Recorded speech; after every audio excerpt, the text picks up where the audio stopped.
കേസെടുത്തതിനെക്കുറിച്ച് ഞാൻ ചോദിക്കട്ടെ. ഇത് 25-ാം തീയതിയാണ് എൻ സുബ്രഹ്മണ്യൻ ഈ പറയുന്ന പോസ്റ്റ് അദ്ദേഹത്തിൻ്റെ ഫേസ്ബുക്ക് ചെയ്തത്. ഇതേ സാധനം 29-ാം തീയതി നവംബർ 19-ാം തീയതി ശ്രീ രാജീവ് ചന്ദ്രശേഖരൻ അദ്ദേഹത്തിന് ഇൻസ്റ്റാഗ്രാം പോസ്റ്റ് ചെയ്തിട്ടുണ്ട്. അതിനെതിരെ പോലീസ് ചെറുവിരൽ അനക്കിയിട്ടില്ല.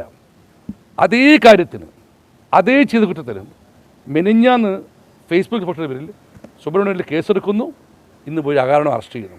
രാവിലെ വീട് വളഞ്ഞ് അറസ്റ്റ് ചെയ്തിരിക്കുന്നത് നിങ്ങൾ നോക്കണം.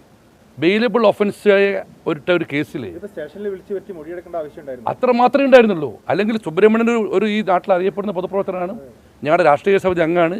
ഇനി സുബ്രഹ്മണ്യൻ ലഭിച്ചെങ്കിൽ ഞങ്ങളെ വിളിക്കാം. ഞാനിപ്പോൾ എസ് ചോദിച്ചത് അദ്ദേഹത്തെ ഹാജരായി മൊഴിയെടുത്തുകൊണ്ട കാര്യത്തിന് വീട് വളഞ്ഞ് രാവിലെ പോയി അറസ്റ്റ് ചെയ്തതോടെ എന്തിനാണ്? ഇതെന്തൊരു തോന്നിവസമാണ്. അല്ല, ഞാൻ പറയുന്നത് ഒരുപക്ഷേ ഇന്ന് പഞ്ചായത്ത് പ്രസിഡന്റ് വൈസ് പ്രസിഡന്റുമാരെ തിരഞ്ഞെടുപ്പെടുക്കണമല്ലോ. അപ്പോൾ എല്ലാ സ്ഥലത്തും പ്രസിഡന്റ് വൈസ് പ്രസിഡന്റ് പദവി പലരും നഷ്ടപ്പെടുകയാണ്. അതിൽ നിന്നും വാർത്തയുടെ ശ്രദ്ധ തിരിക്കാനാണെന്ന് ഞാൻ സംശയിക്കുന്നത്. അല്ലാതെ കേരളത്തിൻ്റെ ചരിത്രത്തിൽ കേട്ടിട്ടുണ്ടോ ബെയിലബിൾ ഒഫൻസിന് കേസെടുത്തൊരു കേസിൽ വീട്ടിൽ പോയി രാവിലെ തന്നെ വീട് വളഞ്ഞ് അറസ്റ്റ് ചെയ്യുന്ന നടപടി കേരളത്തിൻ്റെ നിയമ നിർവഹണ ചരിത്രത്തിൽ ആദ്യമാണ്.